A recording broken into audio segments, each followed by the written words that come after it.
पाकिस्तान अधिकृत कश्मीर और पाकिस्तान के 100 किलोमीटर अंदर घुसकर भारतीय सेना की एयर स्ट्राइक के बाद देश भर में सेना और सरकार के फैसले का समर्थन किया जा रहा है। पहलगाम में हुए आतंकी हमले में मारे गए मासूमों की मौत का बदला भारत ने पाकिस्तान में घुसकर लिया है।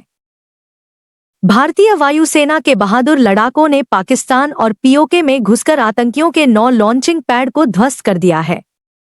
इस हमले के बाद देश भर में जश्न का माहौल है, तो वहीं आम नागरिक सरकार और सेना की इस शौर्यता को लेकर अपनी प्रतिक्रिया दे रहे हैं। बुधवार की सुबह कुछ ऐसा हुआ कि जिसका पाकिस्तान को शायद इल्म ही ना हो। भारतीय लड़ाकू विमानों ने ऑपरेशन सिंदूर के तहत पाकिस्तान के सियालकोट, चक अमरू मुरीद के बहावलपुर तथा पीओके के मुजफ्फराबाद, कोटली, गुलपुर तथा बिम्बर पर मिसाइल गिराई, जिसमें आतंकी अजहर मसूद के परिवार के 14 लोगों का काम तमाम हो गया।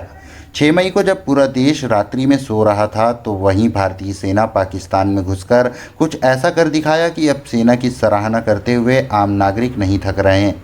पहलगाम में घटित हुई घटना के विरोध में बीते दिनों बालाघाट में भी सकल हिंदू समाज और व्यापारिक संगठनों द्वारा बालाघाट बंद कर अपना विरोध प्रकट करते हुए पाकिस्तान और आतंकवाद का पुतला दहन कर सरकार से यह अपेक्षा की थी कि वह पाकिस्तान और आतंकवादी संगठनों को ऐसा सबक सिखाए कि वे भूल ना पाए और दोबारा पहलगाम जैसी कायराना हरकत को अंजाम न दे सके। हुआ भी कुछ ऐसा ही। देश भर से उठी आवाज़ के बाद सरकार और सेना ने 6 मई की रात्रि में पाकिस्तान अधिकृत कश्मीर और पाकिस्तान के 100 किलोमीटर अंदर घुसकर भारतीय सेना की एयर स्ट्राइक कर आतंकियों के 9 लॉन्चिंग पैड को ध्वस्त कर दिया।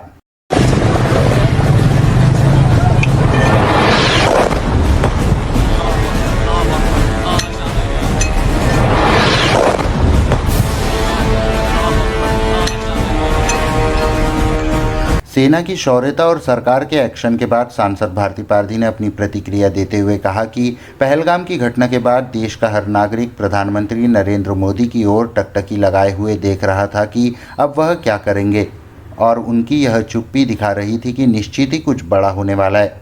सारी रात जागकर सेना के पीछे पर्वत के समान प्रधानमंत्री खड़े रहे और हमारी सेना ने पूरे भारतीयों का गर्व और सम्मान वापस दिलाया है। रामधारी सिंह दिनकर ने कहा था, सिंहासन खाली करो कि जनता आती है। पहली बार यह देश की जनता देख रही है कि सिंहासन पर सिंह बैठा है, शेर बैठा है, जो बातें नहीं करता, केवल करके दिखाता है। निश्चित तौर पर पिछले दिनों जो घटना हुई थी बड़ी दुखदायी थी और अंतरात्मा को झकझोर देने वाली घटना थी। देश की अपेक्षाएं थी और पूरा देश, हर वर्ग का, चाहे महिला हो, पुरुष हो, बच्चे हो, नौजवान हो, हर कोई मोदी की ओर टकटकी लगाए देख रहा था कि अब मोदी जी क्या करेंगे। और मोदी जी की चुप्पी दिखा रही थी कि निश्चित तौर पर कुछ बड़ा होने वाला है। जैसे कहते हैं ना कि तूफान के पहले की खामोशी। मोदी जी को देख के लगता था कि ये बहुत अंतरात्मा से बहुत दुखी हैं, उनका चेहरा गवाही दे रहा था। अब मुझे लगता है कि सारी रात जागकर सेना के पीछे एक पर्वत की तरह मोदी जी खड़े रहे और हमारी भारतीय सेना ने जो करके दिखाया, पूरे भारतवासियों का गर्व और सम्मान को वापस दिलाया है। और जिस ऑपरेशन का नाम सिंदूर ऑपरेशन दिया है, वो केवल नाम ही दिखाता है कि यह ऑपरेशन क्या कहना चाहता है और क्या है। विहिप जिलाध्यक्ष यज्ञेश लालू चावड़ा ने कहा कि इतने दिनों से जो आक्रोश पूरे देशवासियों के मन में था, उसे शांत करने का काम सेना ने किया है। आज पूरे देश में हर्ष का माहौल है और होना भी चाहिए।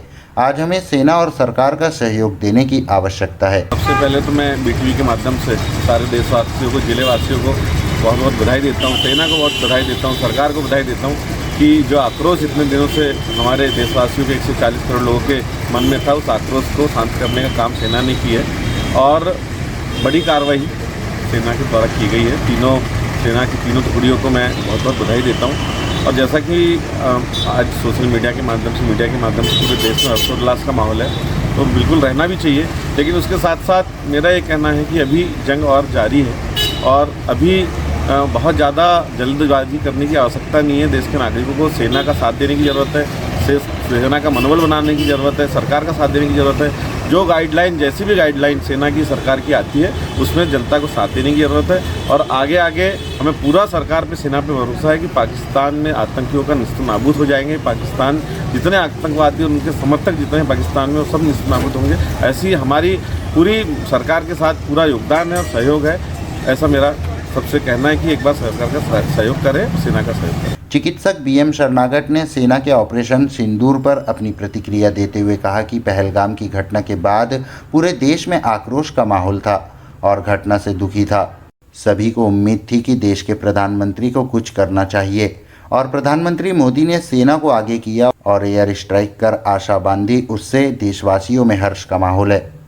कल रात के 1:44 पर जिस प्रकार से हमारे भारत की वीर सेना ने जो एयर स्ट्राइक की, वो अपने आप में एक मायना रखती है, क्योंकि जिस प्रकार से पहलगाम में निसहाय बेकसर लोगों को आतंकवादियों ने मारा था, उससे पूरा देश में एक दहशत थी, एक आक्रोश का माहौल था और पूरा देश इस घटना के कारण काफ़ी दुखी था।